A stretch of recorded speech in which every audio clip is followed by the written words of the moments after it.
5 suspeitos, alguns familiares, estão presos por supostamente manterem uma mulher em cativeiro por meses, deixando-a passar fome e atirando nela com arma de chumbinho. A polícia encontrou a mulher algemada a uma estrutura metálica de exercícios fora de uma casa. Os bombeiros cortaram as algemas. Ela estaria nua da cintura para baixo. Essas acusações são chocantes, assim como o que os suspeitos teriam dito aos investigadores sobre o motivo de agirem contra alguém que consideravam amigo de longa data. Estamos no caso apresentado pela Law and Crime. Eu sou Chris Stewart.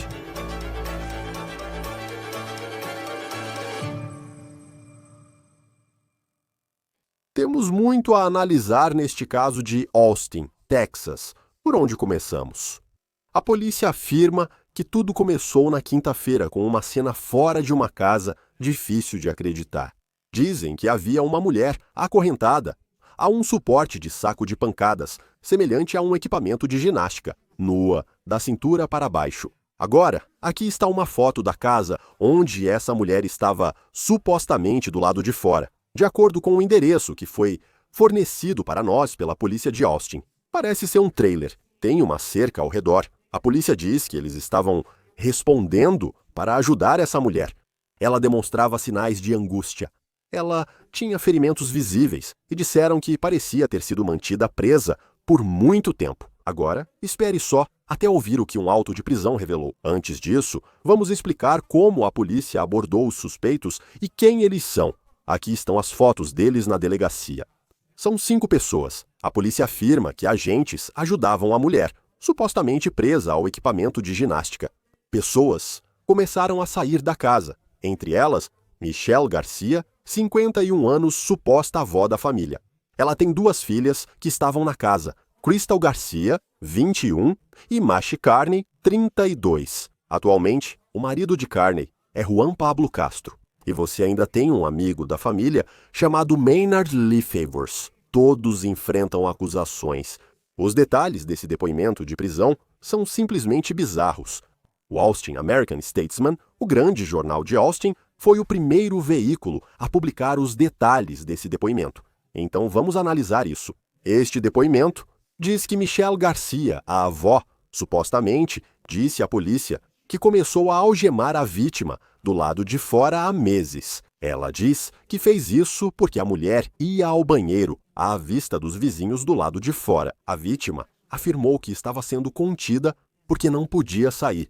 Segundo Carney, filha de Garcia, a mulher foi contida para evitar roubo após reclamação dos vizinhos. Então você tem a mãe dizendo que é porque a vítima ia ao banheiro, e uma das filhas dizendo que é porque ela estava roubando, e os vizinhos não gostavam disso. E aí você tem a vítima dizendo que ela estava sendo contida para que não pudesse sair de casa. Diversas histórias surgem enquanto investigadores tentam entender o que ocorre. A mulher, Carney, filha de Michelle Garcia, disse que a mulher tinha problemas de saúde mental, mas também tentou argumentar. Parece que a vítima concordou em ser imobilizada dessa forma. Agora, este é com quem Carney é casada. Juan Pablo Castro também enfrenta acusações. Aqui está ele no Facebook. As tatuagens no pescoço dele combinam com as do homem na foto da ficha policial. Agora, o que Castro contou à polícia é talvez o mais chocante de todos os detalhes que surgiram nessa história até agora. Ele afirmou ter comprado uma arma de pressão elétrica para atirar na vítima feminina, pois não queria tocá-la.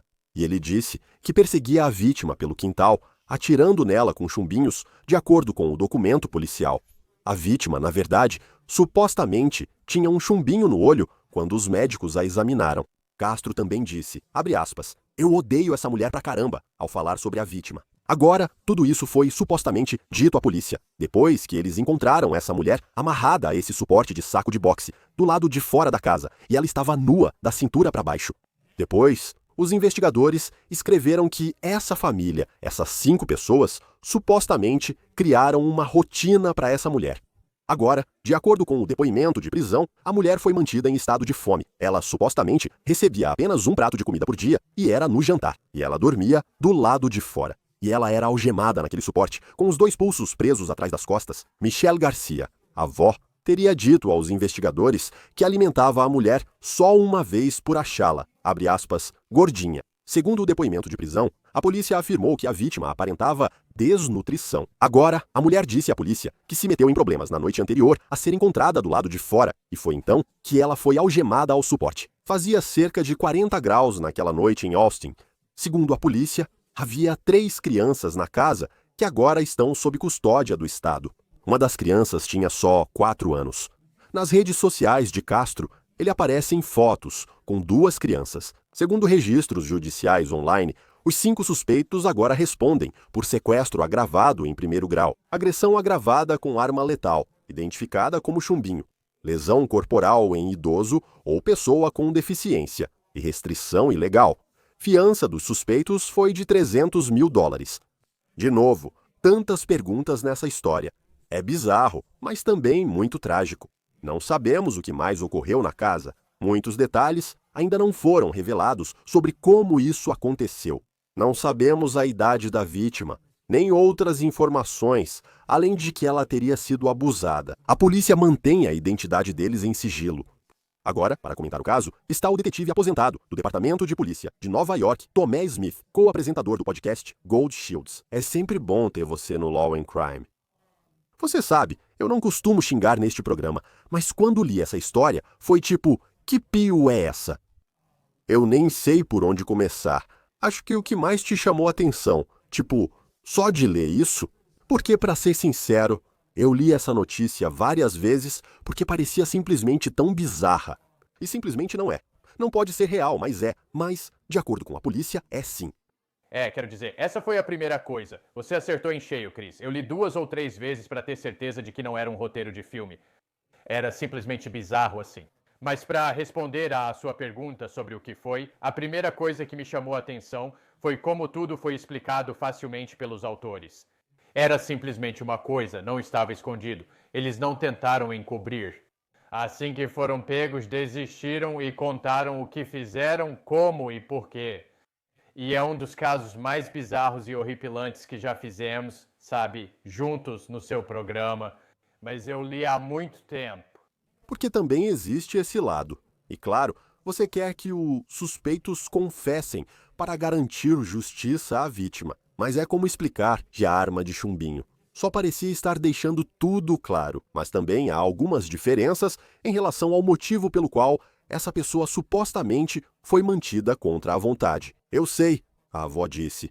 Sabe, que foi porque ela, acho, estava indo ao banheiro à vista dos vizinhos. Outra pessoa comentou. Foi porque ela roubava e os vizinhos não gostaram. Como é que você, com 5 pessoas, se depara com essa cena? Como você coleta informações desses suspeitos ao montar o caso? Sim, quando você tem várias pessoas que está acusando em um caso, você simplesmente lida com cada uma delas separadamente. E você ouvirá diferentes relatos do que aconteceu. É como chegar a uma cena e pedir para diferentes testemunhas explicarem o que aconteceu. Você receberá várias versões sobre quem fez o que e o que aconteceu, mas é só isso que você faz. Você não pode inventar nada, apenas usar as declarações deles como são. E o que você vai fazer ao apresentar as 5 declarações é apenas encontrar pontos em comum no que eles fizeram. Sabe, cada um deles vai ser acusado à medida que o processo avança. Mas a parte importante é alinhar os pontos em comum de todas as declarações para garantir que você sabe que está certo. E neste caso eles têm. Mas não me surpreende que você tenha certos relatos de certas pessoas que vão diferir. Isso é apenas da natureza humana? A forma como alguém vê ou percebe algo? Então isso é meio comum. E sabe, tem uma parte disso. Eu só vou ler isso. Ela tinha sido, sabe? Ela ficou algemada por meses dentro e fora de casa. Ela foi repetidamente atingida com essa arma de chumbinho. Continua dizendo que ela era amiga, a vítima, de uma das mulheres da casa. E então ela diz algo como, em um certo momento, eles simplesmente não gostavam mais dela. Então, começaram a acorrentá-la. Quando há tantas camadas, quero dizer, o quão complicado isso fica para as autoridades. Você tenta entender as coisas, sei que coleta informações e cada caso é diferente, mas até mesmo lendo o depoimento de prisão é muito difícil de acompanhar.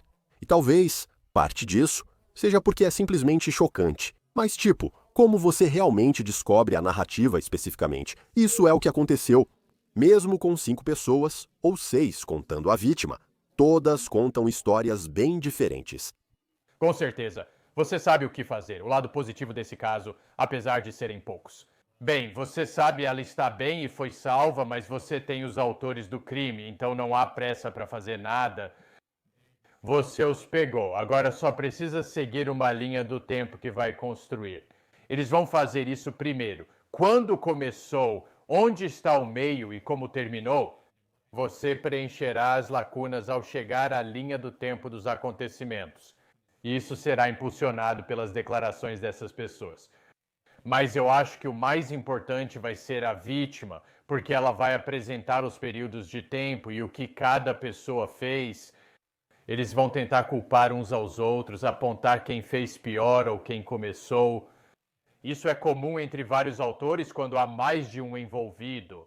Mas as declarações das vítimas vão ser muito reveladoras nisso, de quem fez exatamente o que, quando se trata desse crime horrível. E aparentemente, de acordo com a polícia, ela estava desnutrida, ela estava em sofrimento, ela tinha esses ferimentos de chumbinho, segundo eles, no corpo. Eles precisaram cortar as algemas, pois essa prova física será importante.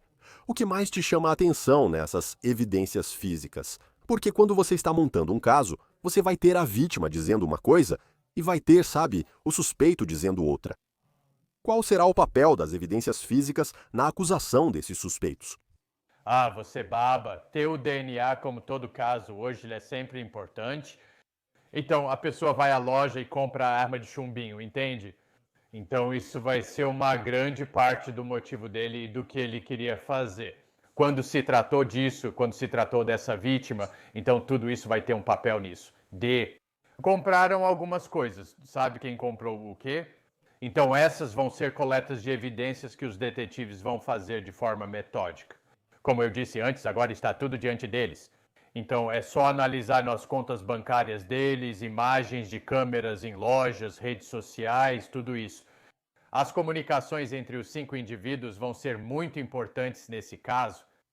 Alguns desses casos de cativeiro, e há alguns que já investigamos, onde alguém supostamente é mantido contra a vontade por, em alguns casos, anos. Tem alguns casos que têm surgido recentemente na Carolina do Sul, onde os caras estão, mas parece que é complicado porque você pode ter, e nesse caso, há pelo menos um suspeito dizendo que, na verdade, essa pessoa acredite se quiser. Eles disseram que queriam isso, que concordaram em passar por isso. E nós não sabemos a idade da vítima, mas supondo que essa vítima tenha mais de 21 anos, eu acho. Como você sabe se há algum tipo de evidência que, em algum momento, eles foram participantes voluntários nisso? Eu não consigo imaginar que eles seriam. Mas se eles são adultos, como isso complica a forma como algumas dessas acusações podem prosseguir? Mesmo assim, quero dizer, só de fora, lendo isso, parece que é bem claro o que aconteceu. Sim, olha, em qualquer caso, quando se trata de uma vítima, você tem os agressores culpando as vítimas. Isso vai acontecer em qualquer caso, daqueles que eu e você conversamos e outros que discutimos. Mas isso vai seguir em frente e a equipe de defesa vai fazer o trabalho deles. Eles vão defender seus clientes e tentar jogar a culpa na vítima, dizendo que ela teve participação nisso. E, de novo, redes sociais. Esses 5 se comunicaram de alguma forma sobre o que estava acontecendo. Alguém mandou uma mensagem, um e-mail, uma foto, seja lá o que for. Então tudo isso vai ser reunido para realmente colocar a ênfase nos autores disso e não na vítima. A única coisa que me chamou a atenção de novo foi: onde está a família dessa vítima? Onde eles estavam, alguém está, entre aspas, desaparecido. Se considerar as declarações da vítima sobre ir lá com frequência, acredito que algum familiar dela também sabia disso. Isso também foi uma parte importante de como alguém desaparece. E ninguém bate em porta alguma por meses atrás de alguém. Além disso, segundo depoimentos e reportagens, os vizinhos são muito citados, como se não soubessem de nada. Acorrentamos ela, porque ia ao banheiro e os vizinhos não gostavam. Ela roubava e os vizinhos não gostavam. Quão agressivo você seria? Você precisa dos vizinhos, talvez como testemunhas. Mas eu acho que, se você tem alguém que aparentemente tem algum tipo de deficiência mental, que foi o que uma das pessoas disse, e eles estão indo ao banheiro no quintal. Eles estão, parece que é isso.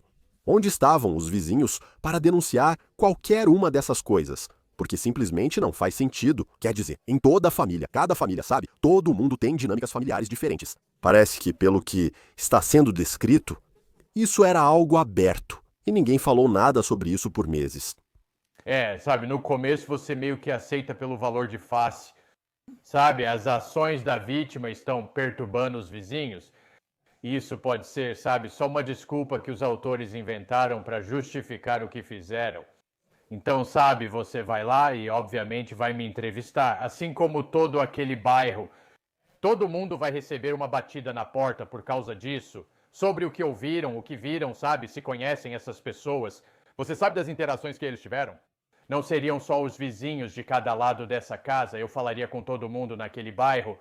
Você já cobriu um caso de sequestro como este? Quero dizer, esses casos acontecem. Quero dizer, existem esses casos em que as pessoas são acusadas de manter outras contra a vontade delas. Falamos recentemente sobre Kimberly Sullivan, em Connecticut, acusada de manter o enteado em cativeiro por 20 anos, apesar de negar. E esse caso ainda está em andamento, mas quero dizer, quão comuns são esses casos em que surgem alegações como essa? Sim, quase todos os casos em que trabalhei envolviam drogas, como manter um familiar como vítima por dívida de alguém. Isso era uma parte importante, sabe, na cidade, quando eu trabalhava na equipe, ou até mesmo no narcóticos que a gente encontrava. Esses casos são diferentes. Você lida de outro jeito, sabe quem são os caras maus, só precisa encontrá-los.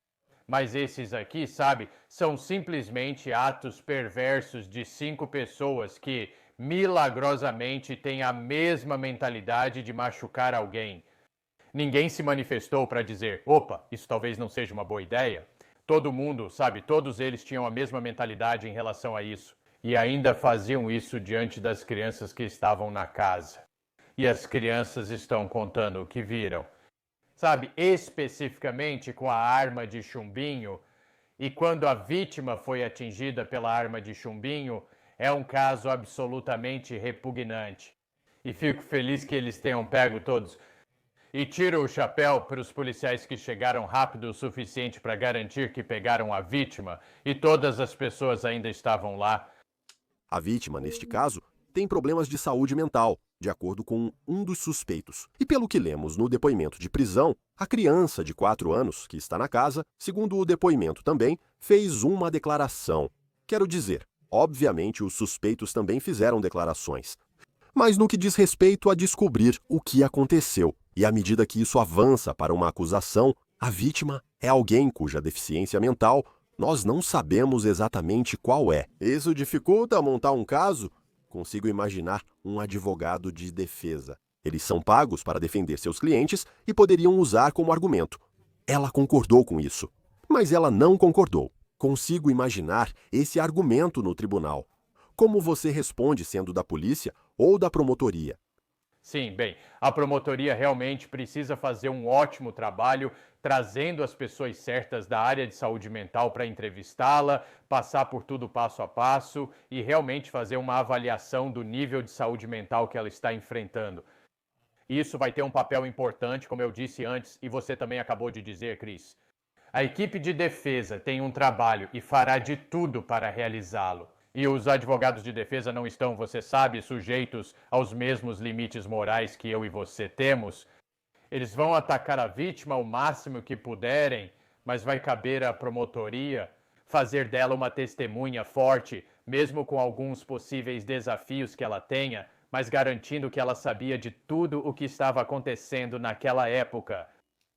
Porque eu também acho isso. Quero dizer, nós temos essas declarações, aparentemente, que cada um dos suspeitos, ou a maioria deles, fez, explicando o que aconteceu dentro dessa casa. Uma vez que eles contratam advogados, que tipo de acesso, como detetive, você teria a esses suspeitos? Alguma vez, de novo, se você tivesse perguntas adicionais enquanto tenta entender as coisas?